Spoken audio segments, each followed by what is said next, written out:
ओम सभी को महिला पतंजलि योग समिति द्वारका की ऑनलाइन निशुल्क कक्षा में आप सबका स्वागत है।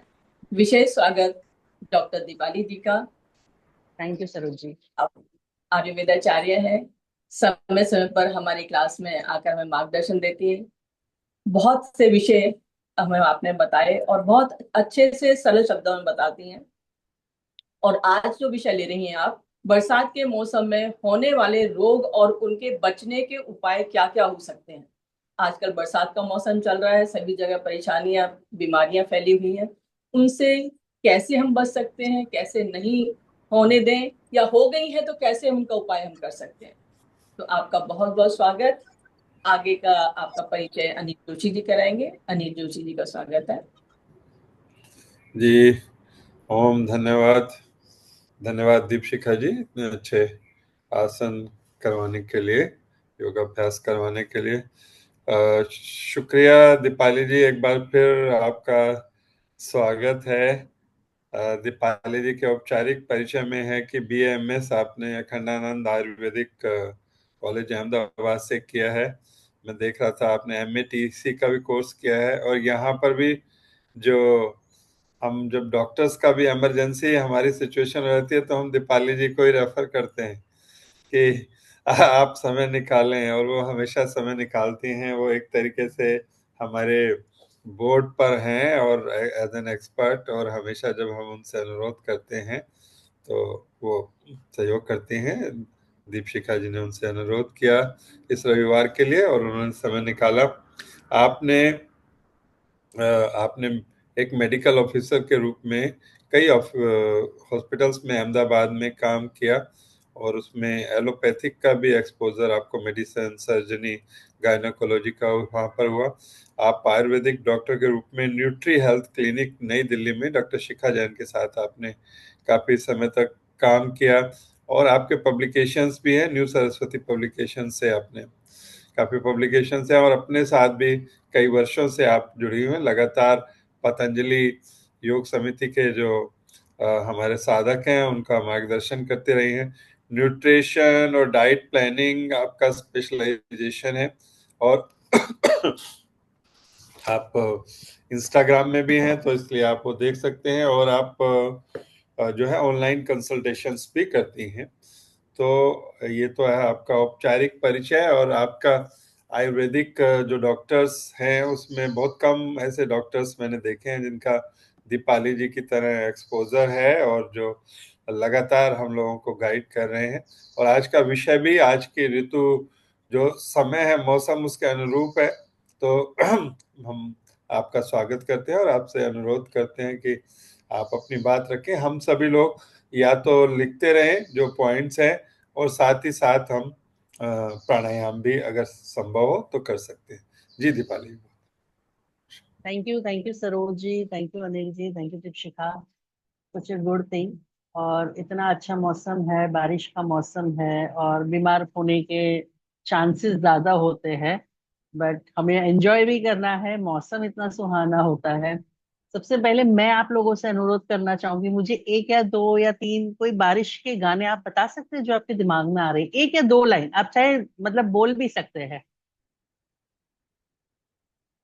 अपने आप को अनम्यूट करके एक या दो लाइन बताइए, सिर्फ गाना नहीं है तो गाए तो बहुत अच्छी बात है।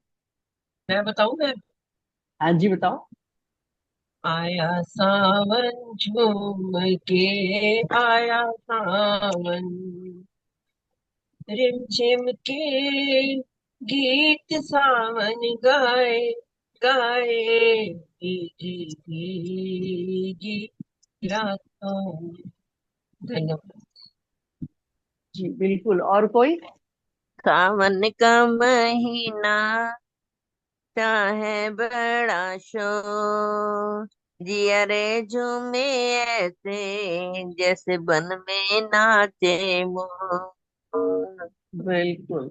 अब आपने बताया कि ये जो दो गाने गाए ना आपने ही बता दिया कि सावन का मौसम कैसा होता है।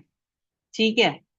सावन के मौसम में आपको क्या हो सकता है और क्यों हो सकता है।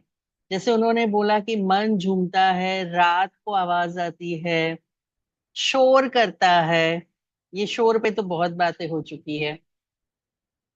ये क्या होता है? सावन का महीना वात बढ़ाता है, पित्त बढ़ाता है। जैसे एक और गाना है, रिमझिम गिरे सावन, सुलग सुलग जाए मन। ठीक है। सुलग सुलग जाए मन मतलब एसिडिटी होती है हमारी मेडिकल टर्मिनोलॉजी में। तो सावन का महीना, पवन करे शोर, हवा चलती है, वात वायु विकार बढ़ते हैं, सर्दी जुकाम, कानों में दर्द होना, आंखों में पानी आना, जो हवा चलती है उसकी वजह से होता है। अब कोई भी सावन का गाना उठा लीजिए, बॉलीवुड से उठा लीजिए, चाहे कोई भजन उठा लीजिए, आपको दो या चार, या तो क्यों होता है या फिर कौन से सिम्टम्स दिखेंगे, ये आपको मिल ही जाएगा कि सावन के मौसम में क्या क्या प्रॉब्लम हो सकती है। नॉर्मली सावन के मौसम में जो होता है हमारा प्रॉब्लम हेल्थ वाइज, तो आज मैं यहाँ पे आपको वायु पित्त कफ के हिसाब से नहीं समझाऊंगी। हाँ, ट्रीटमेंट में डेफिनेटली आयुर्वेद तरीके से बताऊंगी। बट अगर मैंने वातज ज्वर, सन्निपातज ज्वर, कफज ज्वर अगर ऐसा लेके मैं बैठ गई तो किसी को भी समझ में नहीं आएगा कि ये प्रैक्टिकलिटी में कैसे हम उसको डील करें, या हम उस ज्वर को या फीवर को हम कैसे समझें। तो हम थोड़ा सा मॉडर्न और आयुर्वेदा के कॉम्बिनेशन के साथ जाएंगे। मैं नाम आपको, सिम्टम्स आपको वैसे बताऊंगी जिससे आप जानते हैं, टाइफाइड, हेपेटाइटिस, पर ट्रीटमेंट आयुर्वेदा रहेगा। अब ये होता क्यों है बारिश के मौसम में?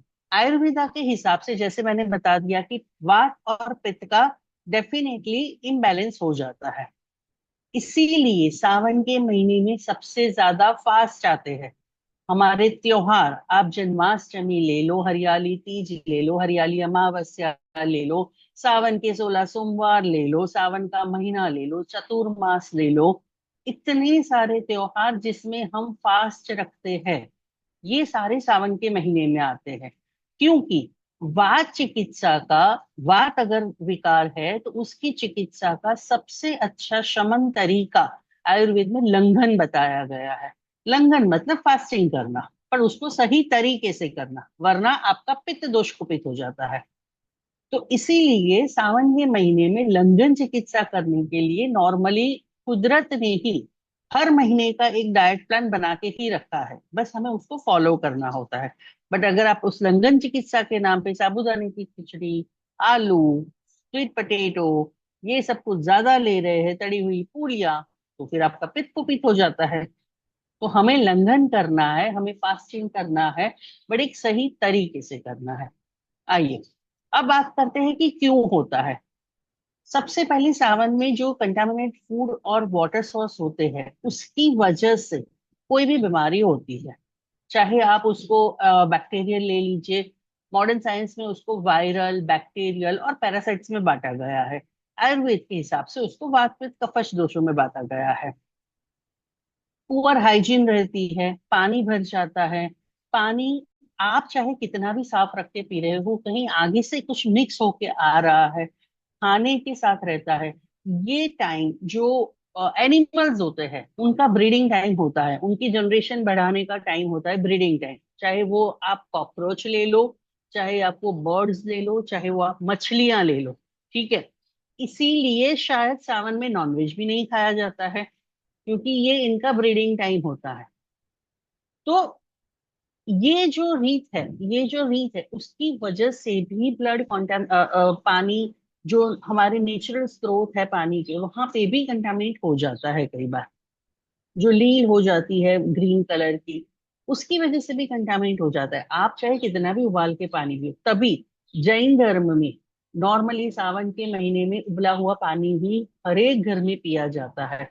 वो चाहे नॉर्मली पिए या ना पिए, बट सावन के महीने में हमेशा ही वो पीते ही है उबला हुआ पानी। तो उसका एक रीजन यही है कि उसको आप क्लीन करके पियो। हमारे शास्त्रों को, हमारे ज्ञान को, हमारे वेदों को इतने अच्छे तरीके से हमारी संस्कृति के साथ पिरोया गया है कि मेडिकल वे कोई समझे या ना समझे, हमारी रीति है, हमारा रिवाज है, हम तो बरसों से ऐसे ही करते हैं। इसके साथ साथ ये हमारी डे टू डे लाइफ में जुड़ता जाता है। तो मेन रीजन हो गया कंटेमिनेट फूड और वाटर्स। या फिर उस जगह को क्लीन नहीं रखना, पुअर हाइजीन रखना, अपने घर के खुद के किचन टॉयलेट्स को इतनी अच्छी तरीके से क्लीन नहीं रख पाना, काई हो जाती है, घर में हवा में भेज रहता है, तो वो अपने आप भी थोड़ा सा प्रॉब्लम करता ही है। ठीक है, ये उसके रीजंस हो गए। कारण आपने, रीजंस मैंने बता दिए, आपने ऑलरेडी सिम्टम्स बता दिए कि शोर होता है, हवा चलती है, रात को आवाजें आती है, ठीक है, नींद नहीं आती है, पूरी बात फिर दूषित होता है। अब हम थोड़ा सा मेडिकल टर्मिनोलॉजी में, एलोपैथी वे में जाते हैं, कैसे कैसे होता है। एक होता है बैक्टीरियल इन्फेक्शन, दूसरा होता है वायरल इन्फेक्शन, और तीसरा होता है पैरासाइट्स। उसके आगे होता है वर्म्स और मॉस्किटोस। पहले बात करते हैं बैक्टीरियल इन्फेक्शन की। बैक्टीरियल इन्फेक्शन में हम बात करते हैं कॉलेरा की। कॉलेरा की सिम्टम्स होते हैं सिवियर वॉमिटिंग होना, डायरिया होना। अगर आयुर्वेद के हिसाब से चाहूँ तो इसको हैजा बोलते हैं, अतिसार बोलते हैं, प्रवाहिका बोलते हैं, जिसमें बहुत सारे लूज मोशन आपको हो जाते हैं, कम से कम दिन के 10 या 12 से ज्यादा। उसके साथ साथ वॉमिटिंग हो जाती है। अब आज मैं जितनी भी ये ट्रीटमेंट बता रही हूँ ना, ये या तो शुरुआती बेस पे रहती है, या तो जब आपको एक बार थोड़ा सा अच्छा होना शुरू हो जाए, मतलब सेकंड या थर्ड वीक में, तब आप ये घर पे अपनी ट्रीटमेंट कर सकते हैं। बिकॉज इसमें ये होता है कि सिवियर डिहाइड्रेशन सडनली हो जाता है, तो आईवी इंफ्यूजन बहुत ज्यादा कंपलसरी हो जाता है। तो आपको ऐसे बोले डॉक्टर की जाके एडमिट हो जाओ, तो इसीलिए मना मत करो कि नहीं मैं तो सिर्फ आयुर्वेदिक दवाई करूंगा। हाँ, आयुर्वेदिक डॉक्टर के पास जाके एडमिट हो जाइए, वो आपको आईवी ड्रिप चढ़ाएगा, दैट्स ऑल ओके। आयुर्वेद में भी आईवी ड्रिप चढ़ाई जाती है, और मतलब उसकी भी काफी लोग प्रैक्टिस करते हैं। अगर आपका बॉडी कंडीशन कैसा है, आपके वाइटल्स कैसे है, उसको देख के ये एक प्रैक्टिकल हम क्या कहते हैं ट्रीटमेंट कर सकते हैं। आप खुद नहीं डिसाइड कर सकते कि आपकी हालत कैसी है, कि आपको आईवी ड्रिप्स की जरूरत है भी या नहीं है। तो यहाँ पे ये बहुत एक माइनर थिन लाइन होती है, आपको वो समझना बहुत जरूरी है। अगर शुरुआत ही हो रहा है, एक या दो लूज मोशन हो रहा है, आपको वीकनेस लग रही है, एक या दो वॉमिटिंग हो रही है, आप तुरंत ही अगर ये आयुर्वेदिक उपचार शुरू कर देंगे और आपको इससे फायदा होना शुरू हो गए, ठीक है, आप इसका उपचार घर पे कर सकते हैं। सबसे पहले बॉइलिंग वाटर लेना शुरू कीजिए, ओआरएस का घोल पीना शुरू कीजिए, जितना ज्यादा हो सकता है आप ओआरएस पी सकते हैं। उसके साथ कुटज घनवटी लीजिए, जिससे आपका जो अतिसार है वो कंट्रोल हो सकता है। बिल्वा सब ले सकते हैं, मुश्तारी वती ले सकते हैं, जिससे भी वॉमिटिंग कंप्लेन हो सकती है। चंदन आदि तेल का मसाज कर सकते हैं पेट पे, या नाभि पूरण कर सकते हैं, जिसकी वजह से जो एब्डोमिनल क्रैम्स, एब्डोमिनल पेन होता है वो कंट्रोल हो सकता है। खाने में बिल्कुल सादा सीधा लंघन करे तो बहुत अच्छा, उसके साथ राइस का पानी, राइस और मूंग दाल का बनाया हुआ पानी, राइस मूंग दाल की खिचड़ी है हो गया, एनी राइस प्रोडक्ट, पोहा, उपमा, इडली, वैसा वाला बिल्कुल जो जो खाने में पचने में हल्का होता है वैसा ले सकते हैं। वार्म फूड ही लेना है, गर्म ही लेना है। ठंडा खाना इस मौसम में बिल्कुल कभी नहीं खाना है। साथ में हनी लेमन जिंजर टी आप ले सकते हैं। तो ये सारा या तो शुरुआती लेज पे आप कर सकते हैं, या फिर एक बार आपको कॉलेरा हो गया, डॉक्टर का डायग्नोसिस हो गया, आप हॉस्पिटल से घर वापस आ गए और अब वो खत्म होने के फेज पे है, तब आप इन सब को यूज कर सकते हैं। इसका जो कॉलेरा का होता है इन्फेक्शन, वो बैक्टीरियल इन्फेक्शन होता है, विब्रियो कॉलेरेंस करके। ठीक है, तो ये आपके स्मॉल केस में डायग्नोस हो जाता है कि आपको कॉलेरा है, टाइफाइड है, हिपेटाइटिस है। क्योंकि क्या होता है कि आप कोई भी डिसीज ले लो, सबका एक जो कॉमन इंसान को समझ में आए वैसा एक जो साइन और सिम्टम्स होता है, वो होता है डायरिया और वॉमिटिंग। इसका डिफरेंशिएट जो करना है वो थोड़ा सा यहाँ पे आपको खुद नहीं करना है, डॉक्टर को ही करना होता है। क्योंकि कई बार डॉक्टर भी टाइफाइड और हेपेटाइटिस है वो सेकंड थर्ड वीक में डायग्नोस कर पाते हैं, क्योंकि उनका जो ग्रोथ होता है, बैक्टीरिया का जो ग्रोथ होता है वही सेकंड वीक में होता है, तभी आपके टेस्ट में पॉजिटिव आए, जैसे टाइफाइड में होता है। टाइफाइड में तीन टाइप के जो बैक्टीरिया होते हैं वो कोई भी हो सकते हैं, सैल्मोनेला टाइफी होता है, स्पिलियस होता है, ई कोलाई होता है। उसके बेस पे एलोपैथी में उनके एंटीबायोटिक का ड्रग बदल जाता है, इसीलिए डॉक्टर टेस्ट करवाते हैं कौन सा टाइफाइड है या कौन सा बैक्टीरिया प्रेजेंट है आपके बॉडी में। अब इसमें क्या होता है कि अगर मैं आयुर्वेद के हिसाब से बताऊं तो टाइफाइड को हम विषम ज्वर कहते हैं, सन्निपातिक ज्वर कहते हैं।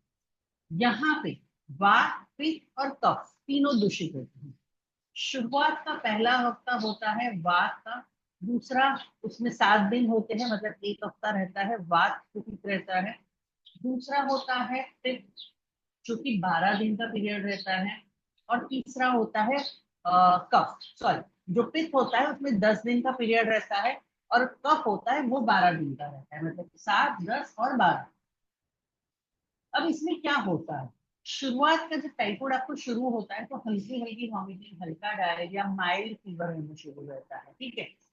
1 वीक आप कहते हैं नॉर्मल, 2 दिन तो हम घर पे अगर फीवर आता है तो घर की खुद की मेडिसिन से ही हम उसको सब्स्टिट्यूट करने की कोशिश करते हैं, कोई भी हो चाहे कि ये करो, हम की होम रेमेडीज करो, उससे कंट्रोल आता है। 3rd डे पे जब वो नहीं कंट्रोल हो रहा है, बढ़ रहा है, वीकनेस ज्यादा लग रही है, हेडेक बढ़ रहा है, तब हम डॉक्टर के पास जाते हैं। उसके पास जाके डॉक्टर वायरल इंफेक्शन है या नॉर्मल बैक्टीरियल इंफेक्शन है क्या डायग्नोज कर रहा है, क्योंकि उस टाइम पे जो स्प्लीन और लीवर होता है वो एनलार्ज हो जाता है टाइफाइड में, वो नहीं हुआ होता है, पूरा बैक्टीरिया का ग्रोथ नहीं हुआ होता है। तो जो एक्सपीरियंस है, जो डॉक्टर है या सीजन चल रहा है, सारे उनके पास सारे समझ जाते हैं कि ये टाइफाइड है और टाइफाइड की मेडिसिन शुरू करते हैं।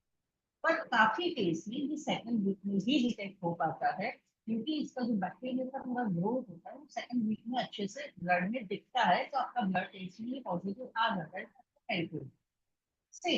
अगर आयुर्वेद में भी देखो कि वो जो 2nd वीक बोला गया है वो पित्त दोष का होता है, वहां पे आपको हाई ग्रेड फीवर होता है, 102, 103, 104 तक का फीवर जा सकता है, आपको हेडेक सीवियर हो सकता है, आपकी बॉडी में कोई वीकनेस रह सकती है, आपको पसीना बहुत आता है, आपका जो पेन है वो पेरिअम्बिलिकल एरिया भी क्या है,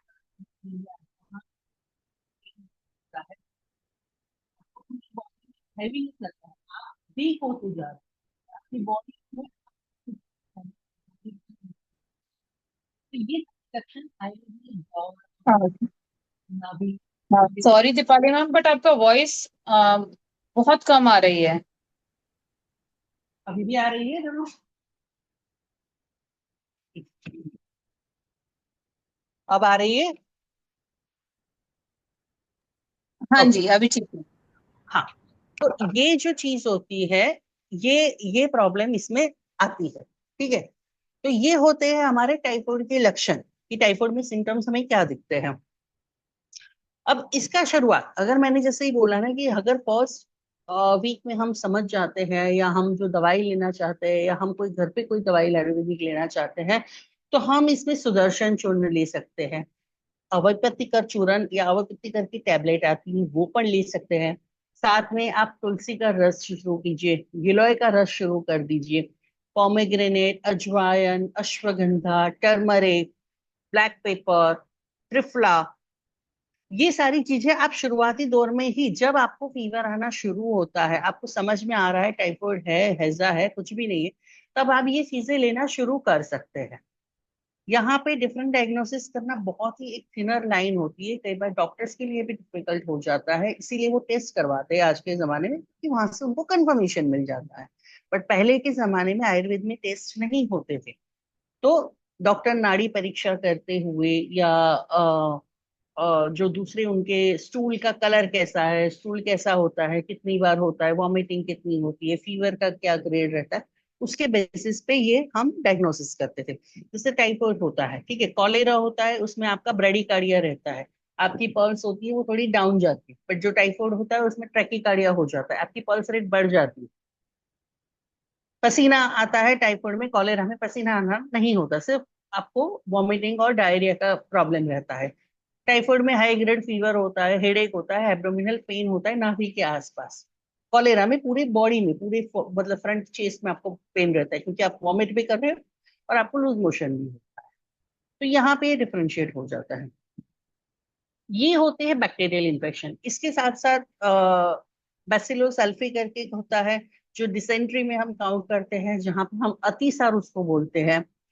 तो उसको भी हम काउंट कर सकते हैं। जहाँ पे वॉमिटिंग नहीं होती है, सिर्फ डायरिया होता है आपका, तो वही उसको भी हम यहाँ पे बैक्टीरियल इन्फेक्शन में ले सकते हैं। तो ये 3 टाइप के बैक्टीरियल इन्फेक्शन नॉर्मली बारिश के मौसम में देखे जाते हैं।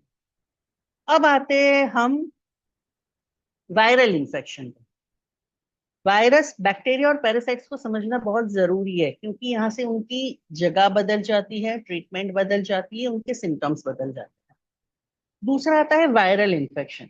ये नॉर्मली जिसको हम जॉन्डिस बोलते हैं, कमला बोलते हैं, हिपेटाइटिस बोलते हैं, इसमें होता है। तो हिपेटाइटिस ए होता है वो HbA वायरस, हिपेटाइटिस बी होता है वो HbV वायरस से होता है। अब तो A B C D E तक आ गया है। ठीक है।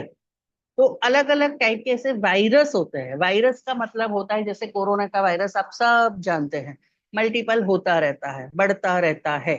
तो अगर आपको टाइफाइड होता है या हिपेटाइटिस होता है, एटलीस्ट आप 15 दिन रेस्टिंग रहता है, खाने पीने पे थोड़ा प्रिकॉशंस हो जाता है, मेडिसिन आपकी कंटिन्यूशन रहती है, हॉस्पिटलाइजेशन कई बार 80% केसेस में इमरजेंसी में जरूरी हो जाता है, बिकॉज ऑफ आपकी बॉडी में IV फ्लूइड कम हो जाता है। मतलब आपकी बॉडी में फ्लूइड कम हो जाता है, वॉमिटिंग की वजह से इंटेक नहीं कर पाते हो, तो आपको IV के हिसाब से फ्लूइड देना पड़ता है।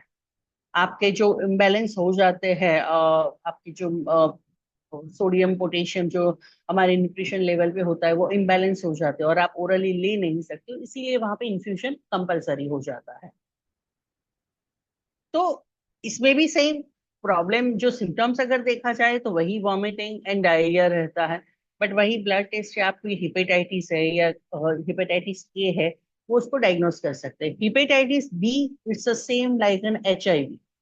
ये सिर्फ या तो ब्लड से या तो सलाइवा से ही ट्रांसमिट हो सकता है। तो अगर हिपेटाइटिस बी होता है, जिसको आयुर्वेद में कमली बोलते थे, और बोलते थे कि अब ये असाध्य रोग माना जाता था। ठीक है। कमला बोलते थे, कमला इज अ साध्य रोग which is jaundice which is hepatitis ए। कमली मतलब हिपेटाइटिस बी विच इज असाध्य, मतलब इसका अब इलाज नहीं हो सकता है। तो इट्स सिमिलर लाइक ना हमारा HIV। तो वो ब्लड स्ट्रीम से ही होता है, ब्लड से ही होता है मतलब प्रॉब्लम। और सलाइवा से हो सकता है। अगर किसी को हिपेटाइटिस बी पॉजिटिव आता है तो आपको वहां पे वही टेकन केयर करनी है जो आप एक HIV पर्सन के साथ करते हैं। ठीक है। Same hepatitis A contaminated food and water से ही होता है। अब आपको वायरल इन्फेक्शन हुआ है या आपको बैक्टीरिया इन्फेक्शन हुआ है, उसके बेस पे टाइफाइड हुआ है या फिर आपको हेपेटाइटिस हुआ है, जॉन्डिस हुआ है, वो डायग्नोस हुआ हो जाता है। कई बार दोनों ही बॉडी में प्रेजेंस होते हैं, बिकॉज कोई भी कॉन्टामिनेटेड फूड का एलिमेंट है, एक बार बॉडी में गया, वाटर है, वो बॉडी में गया, वो वायरस भी बना सकता है, वो बैक्टीरिया का ग्रोथ भी कर सकता है। Right, amoeba is the best bacteria, वो मल्टीपल होता रहता है। एक का थोड़ा स्लो ग्रो होता है, वायरस का जल्दी से ग्रो हो जाता है। तो अपने आप ही बॉडी में ग्रो करता है। अब यहाँ पे हमारी गलती क्या होती है? फीवर आया है, वीकनेस हो रही है, वॉमिटिंग हो रही है, डायरिया हो रहा है, हम इम्यून सिस्टम बढ़ाते हैं अपने। इम्यून सिस्टम बढ़ाते, अब तो इम्यून सिस्टम डाउन हो चुकी है। इम्यून सिस्टम जब डाउन हुई, तभी इन सब ने आपके घर पे कब्जा किया है, आपके शरीर पे कब्जा किया है। अब जो वायरस है या बैक्टीरिया है या पैरासाइट्स है, ये स्पेशली पैरासाइट के केस में ज्यादा होता है। पैरासाइट उस चीज को कहते हैं जैसे रेंट पे रहना, PG में रहना। ठीक है। पैरासाइट्स वो होता है जो आपकी ही बॉडी में से खाना खाता है, आपकी बॉडी का ही यूज करता है, आपकी बॉडी के ऑर्गन्स में ही रहता है, और उसके बाद वो आपको ही बीमार करता है। वहां पे आता है अमोएबिक डिसेंट्री। तो यहाँ पे एक जो एंटा अमीबिया हिस्टोलीजिया, ऐसे पैरासाइट्स आते हैं, ये बहुत नुकसान करते हैं। अब इसमें क्या होता है? सेम कॉज मैं सिम्टम सब में नॉर्मली सेम रहता है, एब्डोमिनल पेन, वॉमिटिंग, डायरिया। अब इसमें भी क्या होता है कि ये जो एक पैरासाइट्स है, वो हमारी बॉडी से ही सारी चीजें लेता है। हम बॉडी को स्ट्रांग करने के लिए और विटामिन C देते हैं, वो और बढ़ता है। ठीक है। और हम बोलते हैं कि ये मेरी डिसेंट्री ठीक नहीं हो रही है। जिसको लॉन्ग टर्म में क्रॉनिक डिसेंट्री में कन्वर्ट हो जाता है। उस टाइम पे आयुर्वेद बहुत ज्यादा काम आता है। विरेचन औषधि का हम यूज करते हैं, बॉइलिंग ड्रिंकिंग वाटर का हम यूज करते हैं। जो हमारे ग्राही हर्ब्स होते हैं जो इसको ग्रहण कर लेते हैं, जो एक्सेसिव वाटर को ग्रहण कर लेते हैं, जैसे क्यूमीन हो गया, लोद्र हो गया, चित्रक हो गया, बिल्व हो गया, वहां पे ये सारी चीजें बहुत काम आती हैं। जो हमारा ज्यादा अगर आपको स्टूल पास हो रहा है तो कुटच घनवटी आप ले सकते हैं, एरीमितादी तेल ले सकते हैं। तो यहाँ पे जब ये पैरासाइट्स वाली बात आती है, तभी कहते हैं कि बहुत टाइम से अगर किसी को लूज मोशन की कंप्लेन रहती है, ओल्ड क्रॉनिक डिसेंट्री हो जाती है, तो फिर वो आयुर्वेदिक का रास्ता ढूंढता है। उसका रीजन वही है, क्योंकि वो बॉडी में ऑलरेडी स्टक अपना घर बना चुका है, अभी हमें उसको टाटा बाय बाय बोलना है।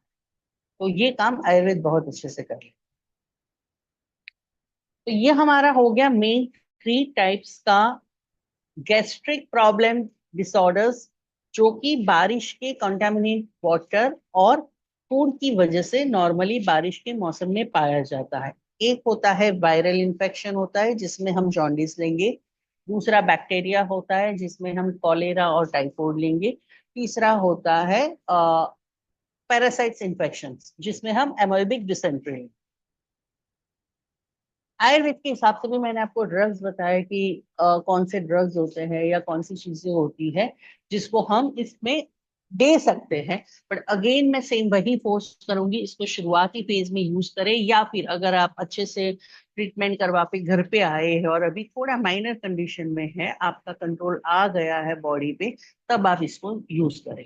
आईवी इंफ्यूजन अगर आपके डॉक्टर्स बोलते हैं तो डेफिनेटली जाए, क्योंकि ये मेजर करना कि आपकी बॉडी में से कितना पानी कम हो गया है या आपका सोडियम पोटेशियम लेवल क्या है, ये एक डॉक्टर पे ही छोड़ दें। अब आता है वर्म्स, जो कि नॉर्मली हम बारिश के मौसम में देखते हैं। Tap worm, loop worm, round worm, pin worm, उसकी जो शेप होती है वर्म्स की, उसके बेस पे वर्म का ट्रीटमेंट पाया गया है। वर्म्स के लिए आप क्या कर सकते हैं?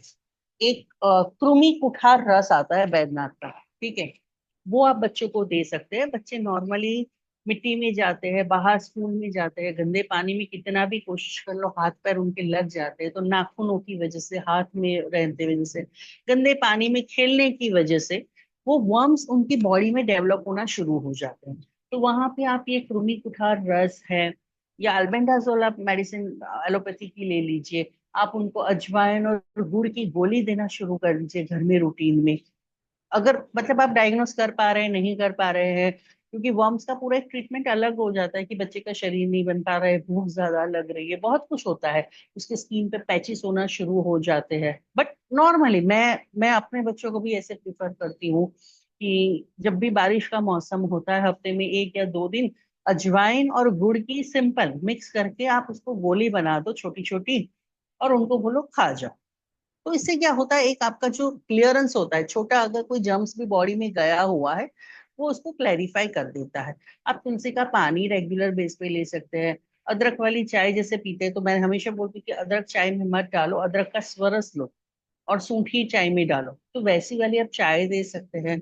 आप हर्बल टीज दे सकते हैं, आजकल तो मार्केट में बहुत सारी herbal tea, green tea, jasmine tea, अपराजिता टी, बहुत सारी हर्बल टीज आ चुकी है, वो आप दे सकते हैं। सबसे बेस्ट होता है आप अजवाइन, जीरा, काली मिर्च, काला नमक, इसका एक पाउडर बना के घर पे रख लें और उसको ऐसे ही सलाद के फॉर्म के ऊपर डाल के खाना शुरू कर दीजिए इस मौसम में।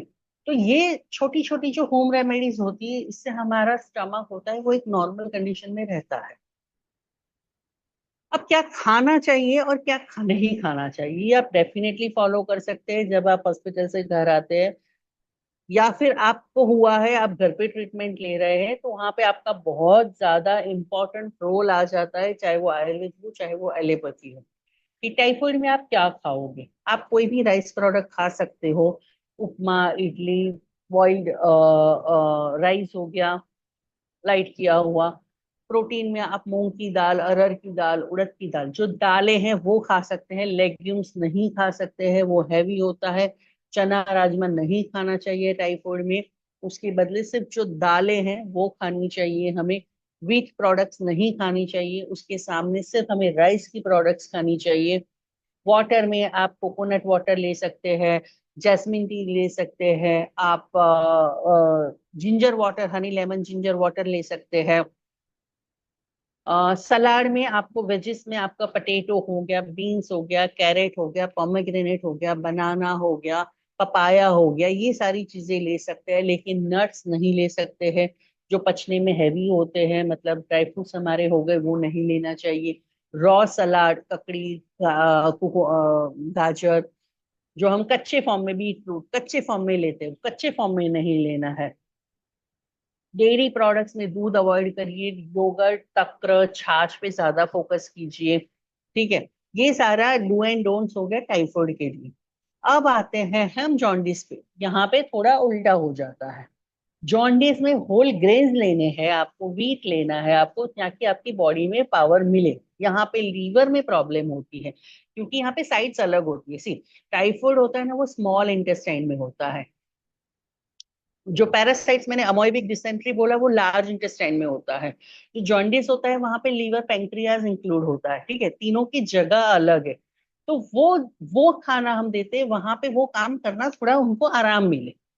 तो यहाँ पे हमें इंटेस्टाइन से कोई लेना देना नहीं है, जॉन्डिस हुआ है तो यहाँ पे आप नॉर्मल खाना दे सकते हैं। यहाँ पे हम जॉन्डिस में तभी रोस्टेड चना प्रेफर करते हैं कि रोस्टेड चना इनको खाने में दो, हल्दी वाले, वो ज्यादा उनको बेनिफिट करते हैं। लेंटिल्स हो गए, हमारे छोले हो गए, ओट्स हो गया, ब्राउन राइस हो गया, नट्स हो गए, अलग अलग टाइप के सीड्स हो गए, उसके ओट बार बना के बच्चों को कई बार दे, क्योंकि इसमें खाना बहुत रिस्ट्रिक्टेड हो जाता है, तो वो बना के आप दे सकते हो। यहाँ पे क्या नहीं देना है, जॉन्डिस में आपको शुगर ज्यूसेस नहीं देने हैं, जो बाहर के पैक जूसेस आते हैं वो बिल्कुल नहीं देने हैं। डेयरी प्रोडक्ट्स नहीं देनी है जिसमें भी हाई सोडियम और पोटेशियम होता है, जैसे बाहर के सूप हो गए या सॉल्टी चीजें हो गई, नमकीन हो गया, ये सारी चीजें आपको यहाँ पे नहीं देनी है।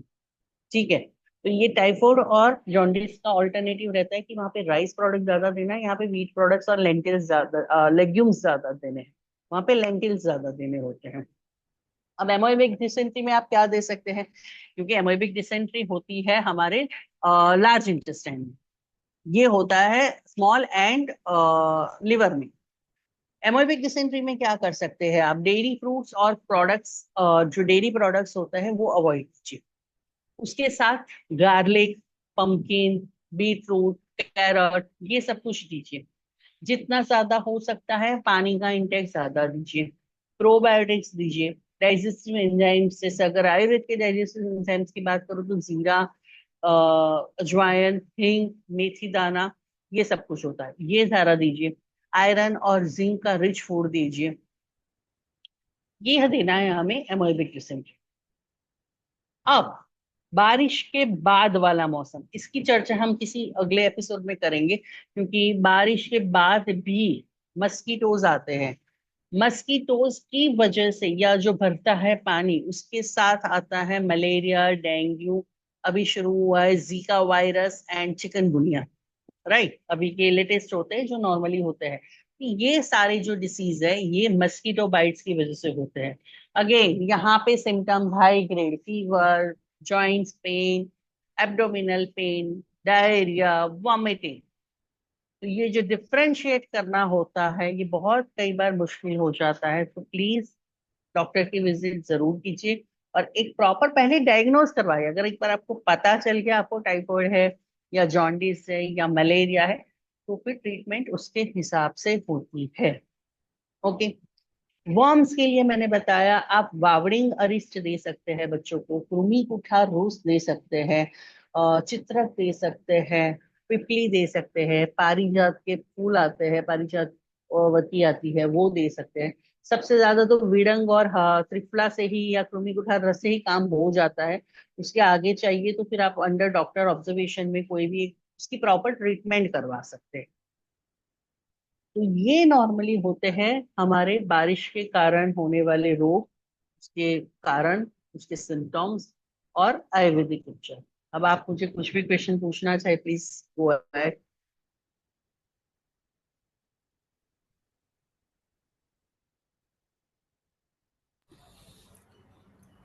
एक जो आपने बिल्कुल प्रारंभ में कहा डॉक्टर दीपाली जी, लंघन के बारे में ना, कि उपवास हाँ जो जी। है वो बहुत महत्वपूर्ण है।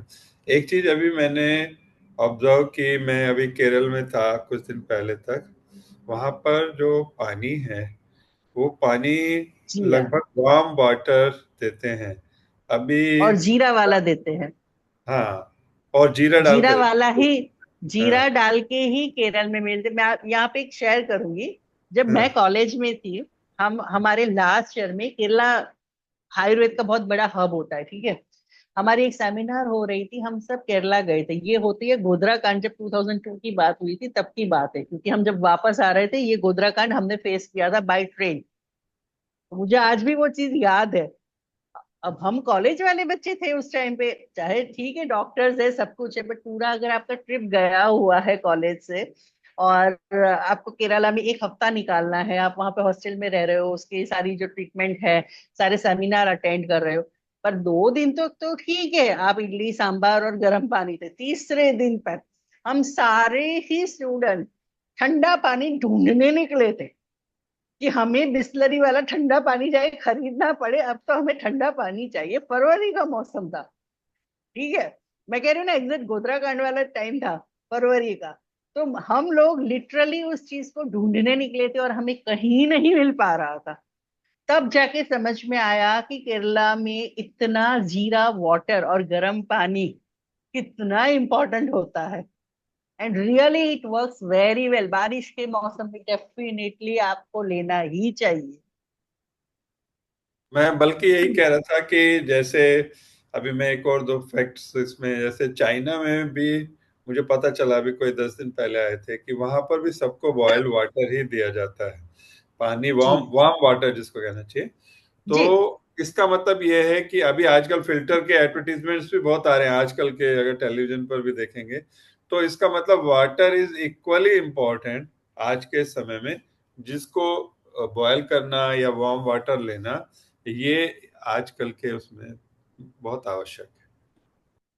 ये हमारे हमारी संस्कृति में भी है। मैंने बोला ना, जैन धर्म में आप जाइए, अगर कोई यहाँ पे जैन है उनको पता होगा, वो हमेशा ये जो चातुर्मास होता है इसमें बॉइलिंग वाटर ही यूज करते हैं घर पे भी, स्पेसिफिकली।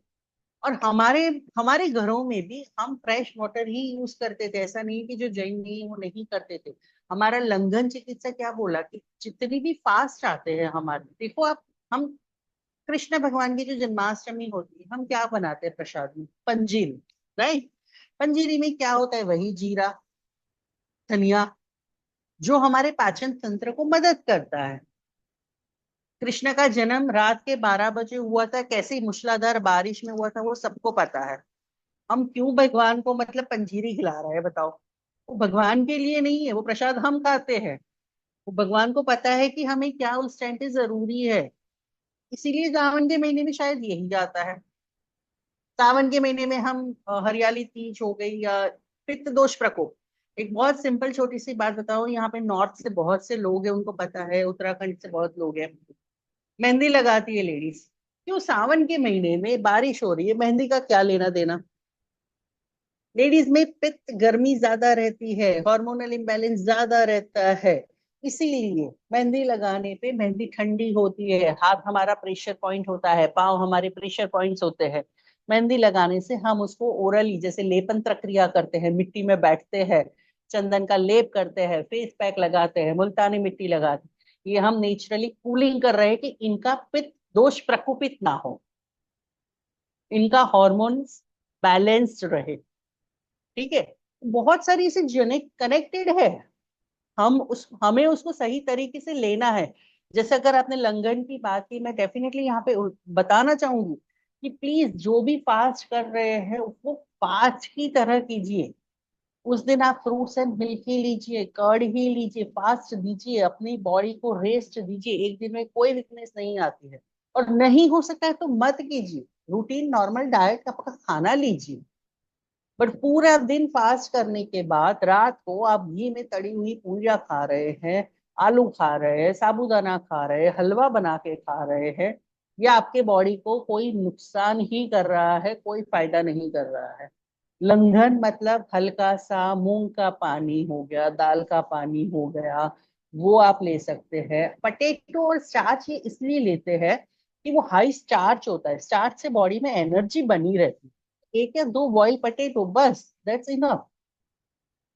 फ्रूट्स इसलिए लेते हैं कि आपकी बॉडी में अगर 24 घंटे आप खाना नहीं खाते तो जितने भी माइक्रो और मैक्रो न्यूट्रिएंट्स है वो कमी ना हो जाए। आपकी बॉडी में सोडियम, पोटेशियम, शुगर फ्रूट्स में अवेलेबल होता है, वो आपका मेंटेन रहे। ठीक है, तो ये चीजें करनी है, तो प्रॉपर तरीके से फास्ट कीजिए। और कोई प्रश्न किसी का हो तो प्रश्न कर लें।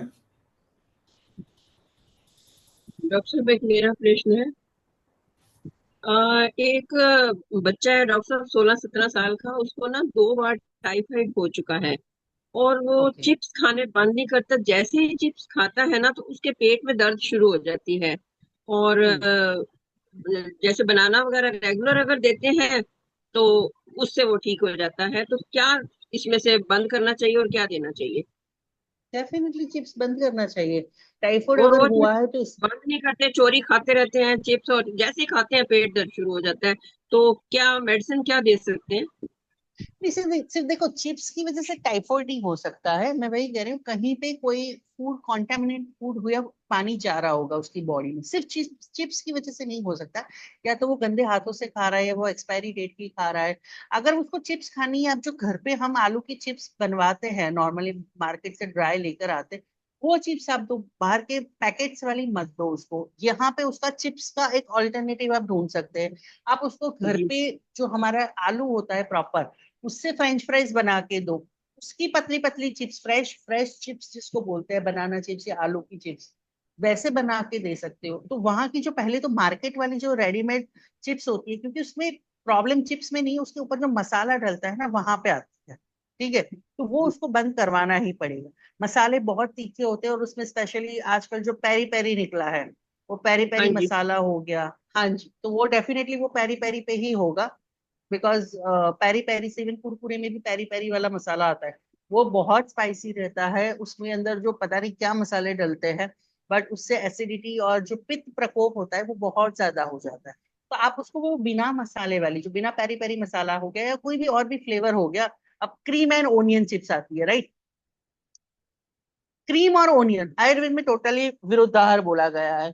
अब ये लोग इनका ड्राई पाउडर बना के पता नहीं कौन सा कॉम्बिनेशन करके, और बच्चे बहुत अच्छे से खाते हैं। दे love it. Tomato twist, right? Normal normal घर में एक टमेटो नहीं खाया जाता इनसे, बट टमेटो ट्विस्ट करके आता है, टमेटो के ऊपर ऊपर और लाल मिर्ची डला हुआ पाउडर। तो जो प्रॉब्लम चिप्स में नहीं है, मसालों में है, तो वो बिना मसाले वाली आप घर में बनी हुई चिप्स दीजिए उसको। और इंटेस्टाइन को पावरफुल करने के लिए योगर्ट कीजिए। प्रोबायोटिक्स आते हैं, जैसे याकुट हो गया बाहर का, अगर रेडीमेड ही मैं बताऊं, वो नहीं लेना है। आप नॉर्मल घर का जमाया हुआ दही उसको देना सुबह शाम शुरू कीजिए। सुबह दही जमा, सुबह जमाए और शाम को जो जम गया वही देना है उसको। बासी वाला नहीं देना है, वन डे आफ्टर वाला नहीं देना है। सुबह जमा के शाम को, शाम को जमा के सुबह, एक एक छोटी छोटी कटोरी, वो फुल क्रीम मिल्क वाला, वैसा वाला आप उसको दही देना शुरू कर सकते हैं। अगर उसको पेट में दर्द ज्यादा रहता है तो आप इरी मितादी तेल का नाभि पूरन कर सकते हैं वहां पे। ठीक है।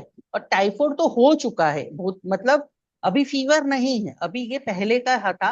अब उसका इंटेस्टाइन वीक हो गया है, स्मॉल इंटेस्टाइन वीक हो गया है, तो उसको हमें स्ट्रॉन्ग करना है। तो यहाँ पे हम ये सारी चीजें दे सकते हैं उसको। डेली खाने में हींग दे सकते हैं, जिससे स्मॉल इंटेस्टाइन और स्ट्रॉन्ग हो सकता है।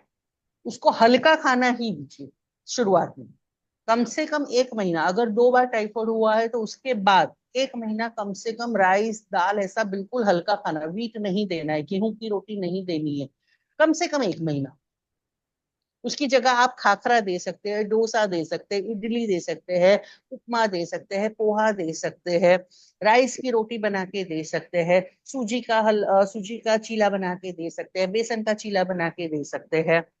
ठीक है, तो इतने सारे ऑप्शंस है, हम वो दे सकते डॉक्टर साहब, इसी से जुड़ा क्यों एक लोग ये भी पूछते हैं कि इस मौसम में दही खाना या योगा लेना ये कितना उचित है? हैं। नहीं सही होता है। ठीक है, क्योंकि दही उष्ण होता है। दही की जो तासीर हम बोलते हैं ठंडा होता है, दही ठंडा नहीं होता है, दही उष्ण होता है, यहाँ पे पित्त प्रकोप होता है। अगर आपको दही खाना है उसमें देखिए दही में एक चीज बहुत अच्छी होती है, इसमें प्रोबायोटिक्स बहुत अच्छे होते हैं।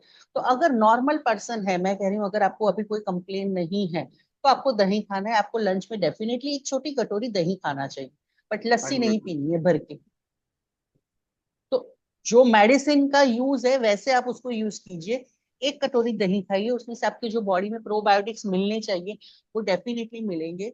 तो अभी नहीं खाना है, भादो आएगा जब सावन के बाद, तब खाना है, ठीक है। और तब हम खाते हैं खीर भादो में। पितृपक्ष आता है, श्राद्ध पक्ष आता है भादो में। क्यों खीर खाते हैं? पित्त का शमन औषधि होता है दूध। तभी हर घर में कम से कम 15 दिन में एक बार खीर बनती है और सब खाते हैं, और वो भी चावल जय की श्री खीर। राम, जय श्री राम, जय सिया जय राम, श्री जय राम। सिया। दीपाली जी, ज्ञान का भंडार, आपको नमन। एक प्रश्न थैंक यू मुझे सो पूछना है। मच। जैसे आपने बताया कि पानी को उबाल कर पीना है, जो फिल्टर पानी है उसको हमने 12 घंटे धूप में रख दिया हरी बोतल में, तो उसको भी उबालना है? मैं तो हाँ बोलूंगी, जितना पानी रखोगे, स्टोरेज पानी तो बिल्कुल नहीं पीना है। हम वो जो मून वाटर बनाते हैं, सन वाटर बनाते हैं हरी बोतल में या वाइट बोतल में, वो अच्छा रहता है, बट अभी सन इतना होता है क्या? बारिश के मौसम में इतना जो सूरज का ताप दिखना चाहिए वो क्या होता है? अगर वो मिलता है तो डेफिनेटली आप रख के पीजिए। बट जब सूरज है ही नहीं, आधे टाइम पे बादल छाए हुए हैं, तो आप कैसे वो उस चीज को गर्म पानी के साथ कंपेयर कर सकते हैं? इसीलिए गर्म पानी करें, आप गर्म पानी को उबाल के रख दीजिए। नमस्कार। मेरी आवाज आ रही होगी, वीडियो नहीं आ रहा। हेलो। हाँ जी, हाँ जी वर्मा जी। जी नमस्कार मैडम, आपने बड़ा अच्छा भाषण दिया, इस पर बहुत ही बढ़िया लगा हमें। दो बातें मैं पूछना चाहता हूँ। पहली बात तो ये कि हमारी स्किन जो है वो हमारा फर्स्ट डिफेंस मैकेनिज्म है। तो इन दिनों में क्या नमक से कई बार स्नान कर लेना ठीक है? हम पानी में नमक डालकर बॉडी पर लगाएं तो जो बग्स या जो भी वायरस वगैरह होते हैं वो हो जाएंगे। हाँ, आप दूसरा ये प्रश्न रूटीन में मेरा पूरे ये साल है कर सकते हैं। दूसरा प्रश्न ये है कि मैंने जो पाया है कि जितने भी वायरल बैक्टीरिया ये जो कुछ होते हैं, ये हमारे अंदर जो चले जाते हैं, उनके लिए असेंशियल ऑयल्स का कॉम्बिनेशन मैं जो यूज करता हूँ उसका प्रभाव बहुत ही शक्तिशाली मुझे लगा। कल ही की बात है, बिटिया इधर वहां से दुबई से आए हुए थे, तो स्थान परिवर्तन हुआ, आते ही उनको उनका मकान है तो नेचुरली बंद था तो कुछ दिनों के लिए, तो उनको आते ही सबको लूज मोशन और वॉमिटिंग शुरू हो गई। तो पहले तो मैंने उसको मकान को सैनिटाइज कराया, और दूसरा उनको असेंशियल ऑयल्स का कॉम्बिनेशन जो मैं बनाता हूँ सप्तऋषि धारा के रूप में, जिसमें कैम्फर है, अजवाइन का तेल है, तुलसी का भी तेल है, तो वो उनको लगातार 2-2 घंटे में दिया तो उन पर प्रभाव आया और काफी शाम तक वो ठीक भी हो गए। तो असेंशियल ऑयल्स का प्रयोग के बारे में आप बताएं, और नमक से स्नान करने के बारे में भी थोड़ा सा प्रकाश डालें। नमक और फिटकरी मिला के आप डेफिनेटली पूरे साल स्नान कर सकते हैं, सिर्फ बारिश के मौसम में नहीं। बारिश के मौसम में इसलिए है कि हाँ, जैसे मैंने बोला, वर्म्स होता है, स्कैबिस हो जाता है, जो स्किन के ऊपर के छोटे छोटे ऐसे इन्फेक्शंस जो जर्म्स होते हैं उसको आप निकालने के लिए डेफिनेटली कर सकते हैं। अदरवाइज आप पूरा साल कर सकते हैं, ऐसा कोई नहीं है इसका रूल एंड रेगुलेशन, ठीक है। तो वो हो गया। एसेंशियल ऑयल का कॉम्बिनेशन आपने खुद बता दिया, अजवाइन हो गया, तुलसी हो गया, तो यही हर्ब्स मैंने बता दिए। आप ऑयल बना के दे रहे हैं, अब हर एक को ऑयल बनाना आता नहीं है, हर एक के पास वो मेडिसिन होती नहीं है, लेकिन हर एक के किचन में अजवाइन होता है, हर एक के बाहर तुलसी लगी हुई होती है। तुलसी के 4 पत्ते चबा लो, अजवाइन का एक मुट्ठी लेके अजवाइन और गुड़ की गोली खा लो।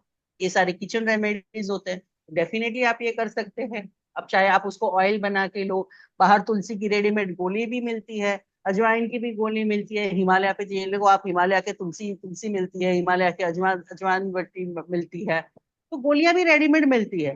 बट मेरा मेरा ये स्पेसिफिकली ज्यादातर ये रहता है कि गोलियां बहुत हमारे घरों में है, हमें हो सके उतना किचन से डायरेक्ट, क्योंकि वो बहुत डायरेक्ट हब हमारे पास अवेलेबल है, हम क्यों जाए उसके आगे की प्रोसेस किया हुआ उसके लिए। जी जी। एक और व्यक्तिगत प्रश्न है। अभी अभी आज हाँ जी, सुबह का घटना घटी, मैं आपसे जानना एक चाहूंगा। सेकंड, मैं थोड़ा सा ये पावर ऑन कर दूं, इसका पावर कम है।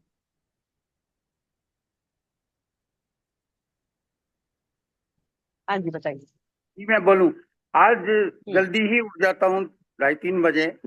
तो मैं बाई दी वे मैंने अपनी पल्स देखी, और हम्म। पल्स में मेरे को मिला 1 2 3 4 स्किप, 1 2 3 4 स्किप, 1 2 3 4 स्किप, और ये कम से कम 10 मिनट तक चला। बाद में वो नॉर्मल हो गई। तो इसका क्या कारण था, मैं नहीं समझ पाया। हमारी बॉडी में वात पित्त कफ बढ़ते रहते हैं, घटते रहते हैं, तो अगर आप सुबह उठे होंगे या आपके दिमाग में कोई बात चल रही होगी या टेंशन होगा, उसकी वजह से वो अप एंड डाउन रहता है, इसके लिए इतना टेंशन नहीं लेने का।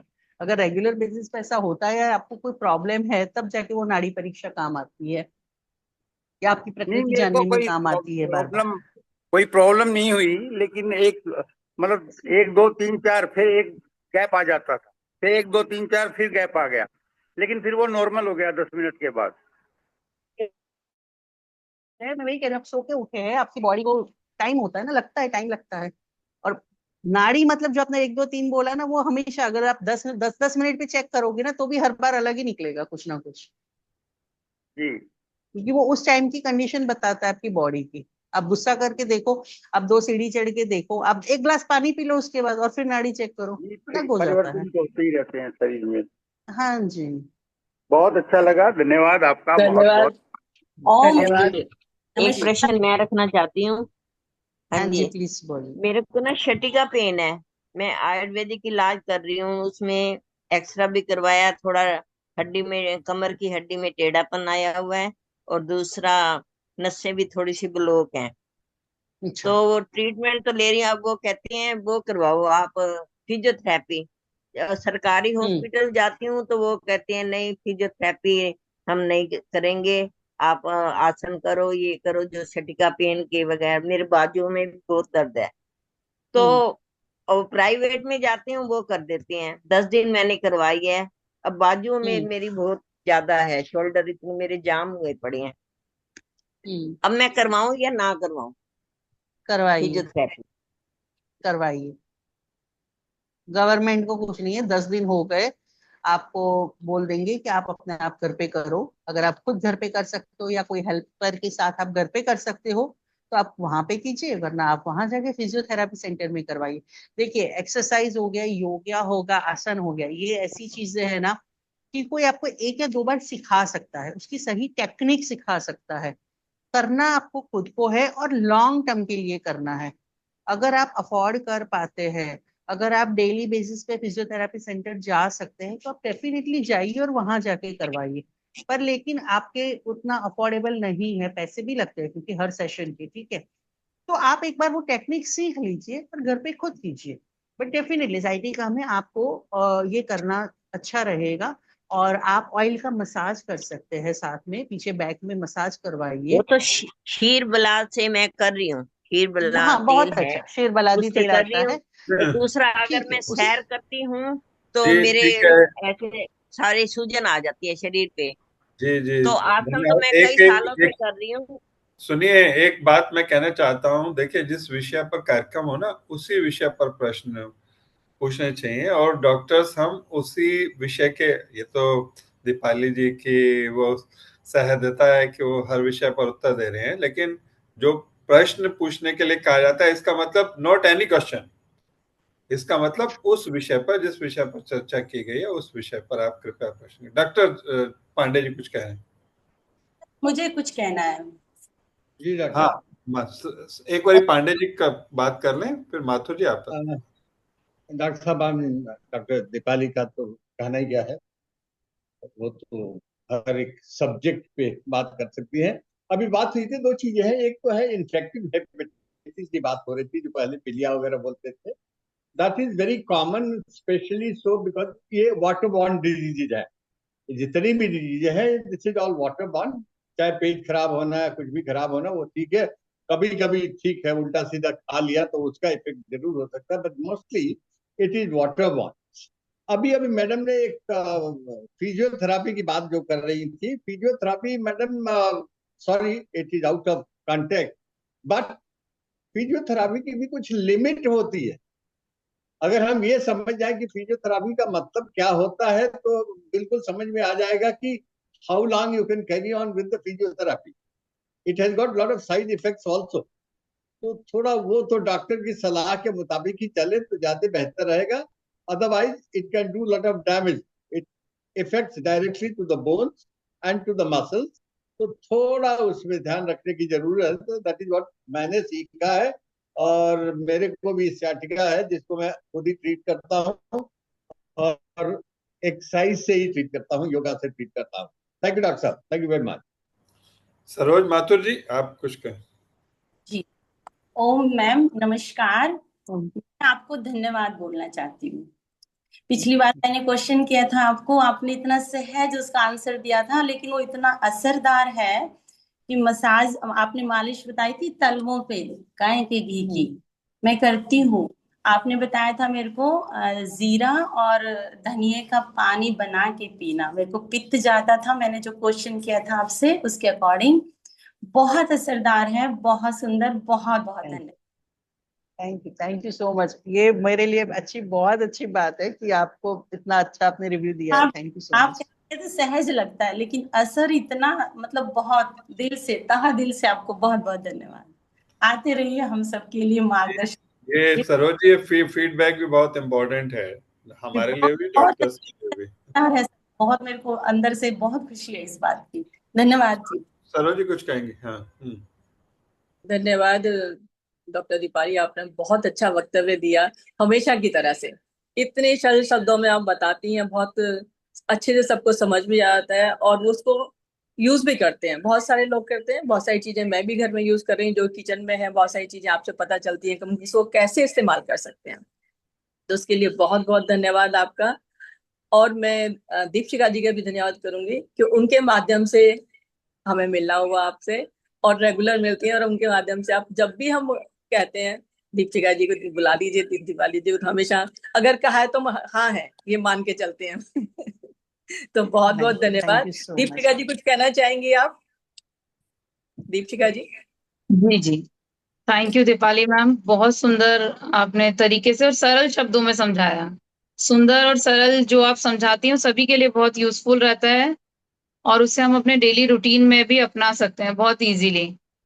काफी सारी चीजें मैंने भी आपसे सीखी है कि घर में क्या चीज कैसे मैनेज करनी चाहिए। एक छोटी सी बात जो आपने मुझे सालों पहले बताई थी वो मुझे हमेशा याद रहती है कि घर में राशनिंग के बारे में वो आप सबसे भी शेयर करना चाहूंगी। जब घर में राशन लाते हैं तो ऐसा नहीं, लोग कहते नहीं हमारे बच्चों को अरहर दाल तुअर दाल खाना है, दीपाली मैम वो कहती है हमारे घर में फिक्स है राशन जो आ रहा है, तो बच्चों को उसमें लेग्यूम्स भी खाना है, पल्सेस भी खाना है, ये भी खाना है, वो भी खाना है, तो जो राशन आया है वही फिनिश करना है। इट मीन्स आपकी बॉडी में हर एक चीज चली गई। तो वो बात मुझे आपकी आज तक मैं उसे यूज करती हूँ। जी बिल्कुल बिल्कुल, ये मतलब हमारे पड़ोसी थे शायद तो आपको तो डेफिनेटली याद भी हम नहीं ऐसे होगा यूज कि करते आपने थे। कब शेयर किया था। क्योंकि मेरे घर पे जो रूटीन है, मैं अभी भी आपको शेयर कर सकती हूँ। जैसे मेरा मंथली राशन आता है, ठीक है, मेरे घर का मंथली राशन मैं भी लाती हूँ, सबके घर में होता है, नॉर्मल है। तो हमारे घर में अगर अरहर की दाल, सब कुछ आएगा, अरहर की दाल आएगा, मूंग आएगा, चने आएंगे, काले चने आएंगे, राजमा आएगा, छोले आएंगे, उड़द की दाल आएगी, सब कुछ आएगा। और डे वाइज भी बटा हुआ है कि इस दिन ये बनेगा ही बनेगा। जैसे वेनसडे को हमारे यहाँ पे मूंग बनता ही बनता है, मूंग नहीं तो मूंग की दाल बना लो, मूंग की दाल के पकोड़े बना लो, खिचड़ी बना लो, पर मूंग का यूज एक बार होगा। थर्सडे को नॉर्मली छोले खाते हैं, चने खाते हैं, राजमा खाते हैं। फ्राइडे को खीर होता है, मंडे को मिल्क प्रोडक्ट बनता है। तो ये एक बेसिक एक रूटीन बना हुआ है घर में। इवन मैगी भी आती है मेरे घर में, मेरे भी बच्चे हैं और मेरे भी चिप्स आती है, उनका शॉपिंग वो खुद करते हैं। बट ऑफकोर्स एंड में मेरे से फिल्टर हो जाता है कि ये नहीं आएगा, और वो अब तो उनको भी पता है कि ये फिल्टर होना है तो वो नहीं ऐड करते हैं, बट नॉर्मल ऑनलाइन आता है तो वो खुद मेरे अकाउंट में ऐड करके रख देते हैं जब भी उनका सामान खत्म होता है। तो ये चीज उनको भी पता है। नट्स के सबके डिब्बे बने होते हैं हफ्ते हफ्ते के, कि इतने नट्स का सारा कॉम्बिनेशन, जिसमें आपका वॉलनट है, कैश्यूनट है, ड्राई कोकोनट है, बादाम है, सबके एक हफ्ते का डिब्बा है। आप चाहे कभी भी खाओ, लेकिन ये डिब्बा आपका खत्म होना जरूरी है। और वो घर पे रहेगा, ट्यूशन क्लासेस में नहीं जाएगा, साथ में स्कूल में नहीं जाएगा साथ, वो डाइनिंग टेबल पे रहता है, हमेशा सबको खाना है। और ऐसे एक का नहीं, सबका बना हुआ है। घर के जितने भी मेंबर्स हैं सबके बने हुए हैं, सबको फिनिश करना है। Fruits Saturday Sunday evening hours में मेरे घर में आपको नाश्ते में फ्रूट्स ही मिलेंगे, कुछ भी कर लो। मैं और सैटरडे संडे इवनिंग में नहीं मिलेगा, क्योंकि डिनर फिर बाहर करना होता है बच्चों को, तो आपको पहले फ्रूट्स खाना पड़ेगा, तब जाके डिनर बाहर से ऑर्डर होगा, वरना जोमेटो स्विगी कैंसिल हो जाएगा, डोंट वरी। तो ये कुछ चीजें, रूल्स एंड रेगुलेशन आपको खुद को घर पे अपने लिए और बच्चों के लिए, सबके लिए बनाने होते हैं, जरूरी होता है। अभी मैं एक यहाँ पे टिप देना चाहूंगी कि बारिश का मौसम है, आप कौन सा पाउडर बना के रख सकते हैं? आप 1 चम्मच जीरा, 1 चम्मच अजवाइन, 1 चम्मच काली मिर्च, एक स्टिक तेज पत्ता, एक तेज पत्ता, एक दालचीनी का एक स्टिक, ये आप इसको रोस्ट कर लीजिए, ड्राई रोस्ट कर लीजिए, ठीक है? ये 1 हफ्ते का होता है नॉर्मली। ड्राई रोस्ट कर लीजिए, उसका पाउडर बना दीजिए, उसमें उसी क्वांटिटी में सूंठी मिला दीजिए, सूंठी का पाउडर। बाहर से रेडीमेड सूठी का पाउडर मिल जाएगा आपको, उसे जितना पाउडर बना उतनी क्वांटिटी का आप सूठी का पाउडर मिला दीजिए। और आप रोज सुबह एम्प्टी स्टमक उसको पूरा का पूरा पाउडर, या तो अगर आप पी सकते हैं पूरा 1 ग्लास पानी, गर्म पानी, तो वैसे पानी के अंदर डाल के मिक्स करके पीना शुरू कर दीजिए। या तो पहले पाउडर खा जाइए, उसके ऊपर 1 ग्लास गर्म पानी पी जाइए। मतलब मैं ऐसा प्रिफर करती हूँ, मैं बच्चों को भी ऐसे देती हूँ कि मैं छोटा सा क्वांटिटी छोटा रखूंगी, उसका पेस्ट बना देती हूँ। और 1 चम्मच जो लेह बोलते हैं, हम आयुर्वेद में उसको लेह बोलते हैं, ठीक है, अवलेह बोलते हैं, जो जिसकी कंसिस्टेंसी होती है, जैसे आप हलवे का बैटर हो गया या पकोड़े का बैटर हो गया, वो जो कंसिस्टेंसी होती है ना, उतना ही पानी मिलाओ, 1 चम्मच चटा दो उसको और उसके ऊपर पानी पिला दो। क्योंकि 1 ग्लास पिलाना पूरा भर के, वो भी रोज सुबह, तो इतना टाइम ना मेरे पास होता है ना उनके पास होता है कि वो रोज की सुबह की भेजामारी करो कि पीना है पीना है पीना है। तो बेटर है कि 1 चम्मच में ऐसे ले बना के चटनी की तरह चटा दो और पानी पी जाओ, अपने आप पानी पियेंगे, क्योंकि वो मुंह में टेस्ट उनको कड़वा लगेगा।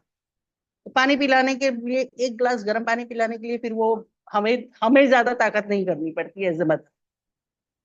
तो ये आप सभी अभी इस मौसम में कर सकते हैं। इससे क्या होता है कि जो पेट में एवरीडे डिजीज जो जर्म्स होते हैं, वो अपने आप ही बॉडी से क्लींस आउट होना शुरू हो जाते हैं।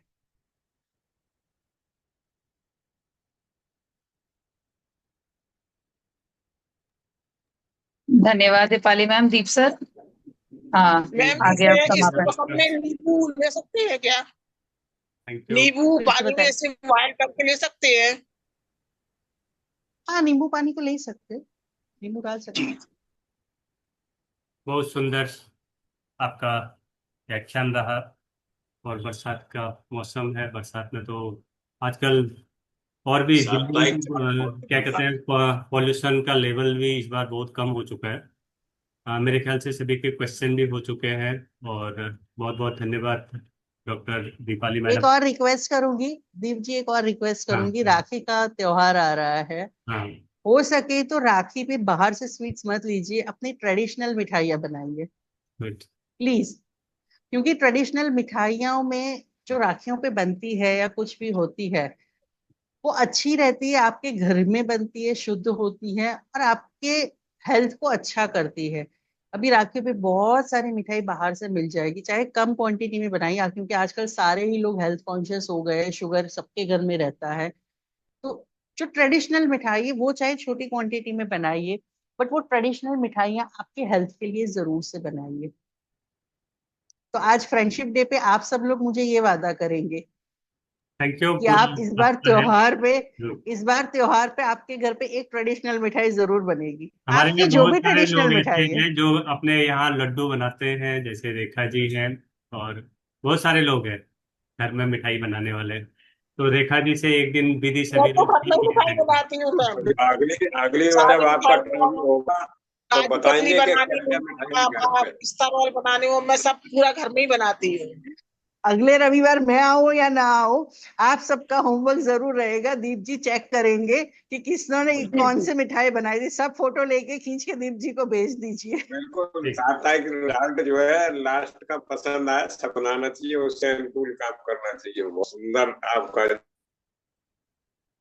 बहुत बहुत धन्यवाद। समय आगे जा रहा है। आप सभी का बहुत बहुत धन्यवाद है जो इस योगा ग्रुप में भी जुड़े हुए हैं। जो आज पहली बार नए हैं उन लोगों से भी अनुरोध है कि हमारी क्लास 5:30 बजे से डेली स्टार्ट होती है और 7 बजे तक चलती है।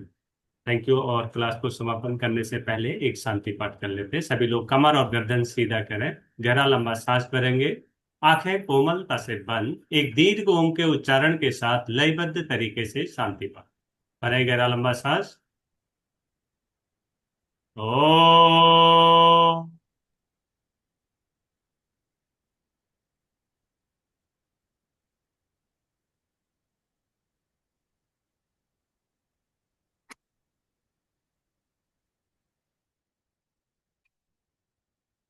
ओम द्यौ शांति अंतरिक्षे गुम शांति पृथिवी शांतिराप शांतिरोषधयः शांति वनस्पतयः शांतिर्विश्वे देवाय शांति ब्रह्म शांति सर्वैर्गं शांति शांतिरेव शांति सामा शांतिरेधि। ओम शांति शांति शांति। उस क्षण इस शांति को महसूस करें। अपने दोनों हाथों को आपस में जोड़ें, प्रभु का धन्यवाद करें, घर्षण करें और उससे निकली हुई ऊष्मा को अपने मुखमंडल पर लगाएं। आप सभी का दिन शुभ हो, मंगलमय हो, इसी कामना के साथ कल सुबह फिर मिलते हैं। Thank you very much. बहुत बहुत धन्यवाद आप सभी का। Thank you madam. धन्यवाद, बहुत बढ़िया जी। बहुत बहुत धन्यवाद दीपाली जी, बहुत शुक्रिया। बहुत